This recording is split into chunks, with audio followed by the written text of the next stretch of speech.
Hello, this is Rachel Davis. I'm recording this video for my program project for EAD 787 with Dr. Turner. For our program project, we were supposed to choose a program that we had learned in class, that we had done research on, that we had learned more about, and I chose school resource officers for my program that I focused on. The reason I chose this is I have a great relationship with the school resource officers in my school in the Republic School District. They are very hands-on, and I learned from them how to handle so many situations. Also, I know school resource officers have been in the news a lot lately with the Uvalde school shooting, and it's just a program I don't know a lot about, and I was really interested in learning more about, and I really learned a lot by doing this project. When I looked at the literature, the review of literature of school resource officers, one thing I noticed is there are 3 levels of being a school resource officer. There are the low, right here I found it, the low engagement SROs. The low engagement school resource officers are basically just there as a presence, just as a warm body in the school. The students see them, they see their uniforms, they know that they're present. However, they do not engage with students in pretty much any way at all. A study found that schools that had low engagement SROs did not have any statistical difference on social disturbances in any way, positive or negative. The number of behavior referrals was not up or down compared to schools that had no SRO at all. So that found that schools with low engagement SROs did not have any impact on students at all. The next level of SROs is the reactory SROs. These are school resource officers that only respond when needed. They are only in a reactory sense.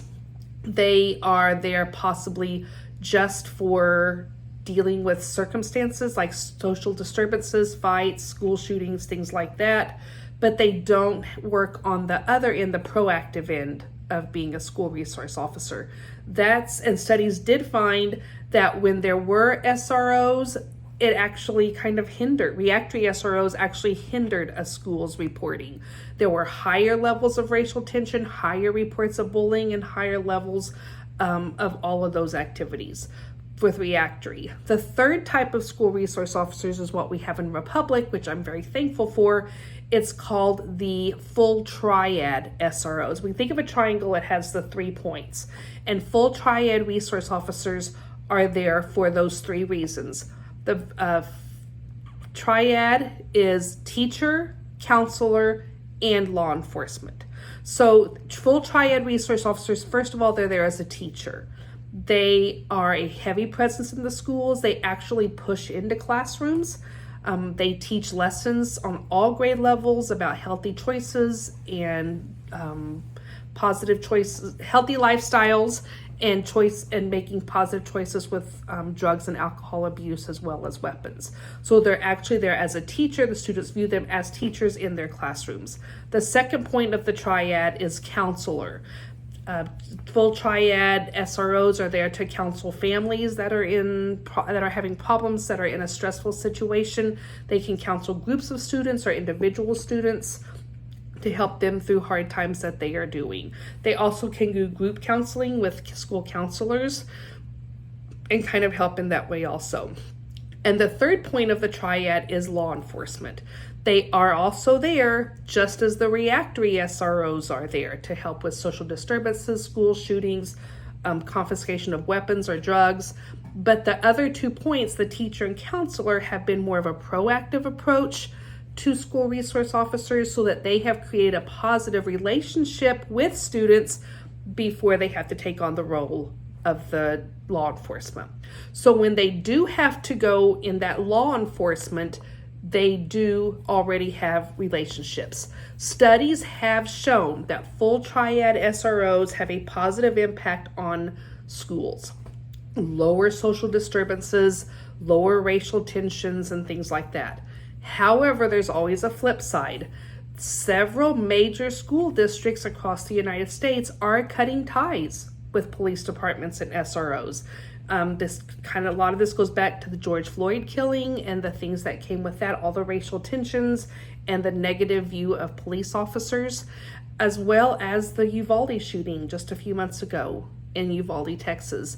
Because of those incidents, Minneapolis, Seattle, and Portland have now promised to remove all police officers from their building. In schools with a high ethnic background of students, there was reports that students of minority felt that they were unsafe instead of safer. So because of that, their larger school districts are removing police officers from them. That was my review of literature. I found very interesting, and I loved learning the new information about SROs. The next section was Missouri qualifications and course of study. There is a lot that goes into being an SRO, a school resource officer. School resource officers at a minimum have to already be a fully licensed police officer, and then also complete 40 hours of basic school resource officer training. Those 40 hours must include legal operations within the educational environment, intruder training and planning, juvenile law, and then all other relevant topics that relate to a school resource officer. In my paper, I did put a link to the certification requirements to become an SRO in the state of Missouri. I also went through the Republic School District policies and procedures, and I found 4 or 5 different policies and procedures that relate directly to school resource officers.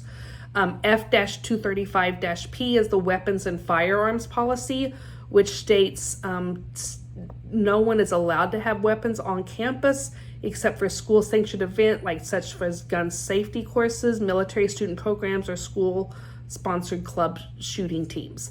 Of course, the exception to that rule is always SROs. In Republic, school resource officers are always armed. Policy S-160-P is the reporting and investigating child abuse policy. That policy states all the steps that are in place if someone suspects child abuse. The school resource officers are always involved in that in Republic. They are always part of the reporting, the investigating. They have a very strong hand in all things related to child and family services in Missouri. Policy S-195-P is the student alcohol and drug abuse policy. This is where that triad SRO, the full triad SROs really comes into play.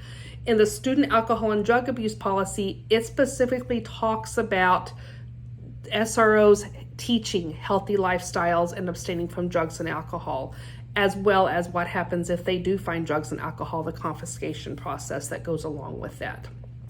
I love how the Republic School District actually built in the policy, the act of teaching students that the law enforcement, the SRO officers are that full triad, and they are even viewed as teachers and counselors within the school board policies. The final one was S-200-P, which is the weapons in school policy, which strictly prohibits weapons, and that if they are found on campus, they are confiscated by the school resource officers who report then to the Republic Police Department.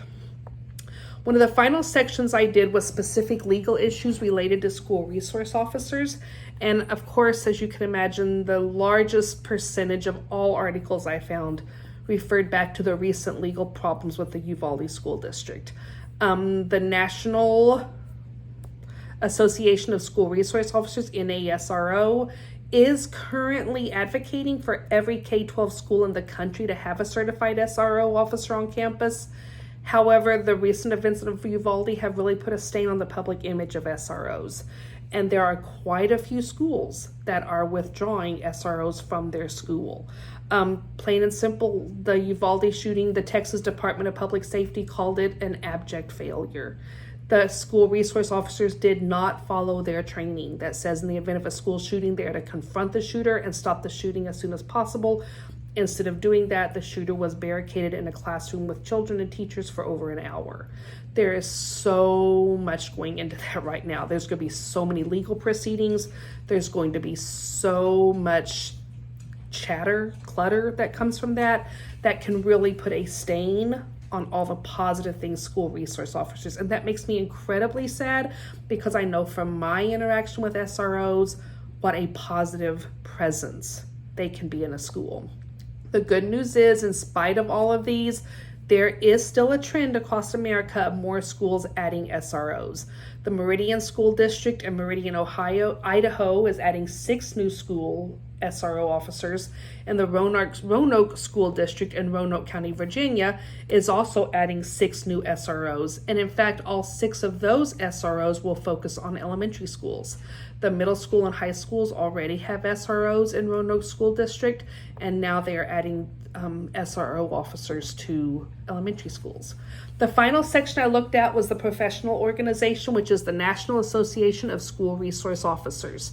It is the national organization. It's responsible for the training and supporting of new SROs.